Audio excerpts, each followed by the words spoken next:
C'est quoi?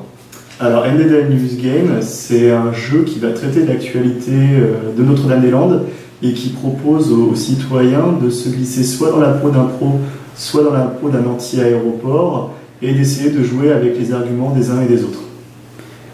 Quel est l'objectif?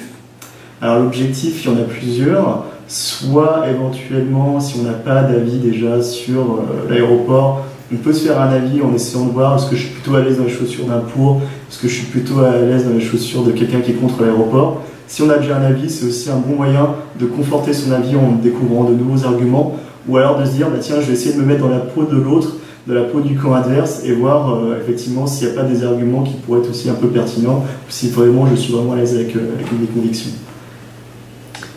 Est-ce que faire un jeu sur ce dossier est quelque chose de crédible et quelque chose de pertinent selon vous?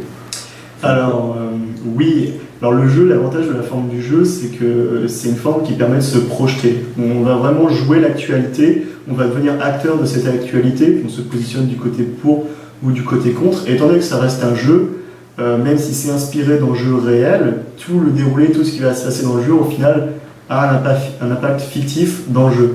Par contre, ce qui va être intéressant, c'est qu'une fois que j'ai terminé de jouer, j'ai terminé ma partie, j'ai peut-être appris des choses. Ça m'a peut-être fait un peu réfléchir sur ce que je savais déjà. Et là, par contre, on va du coup avoir un impact réel sur l'opinion des gens. On veut vraiment les aider à se former un avis ou alors à confronter leur avis existant.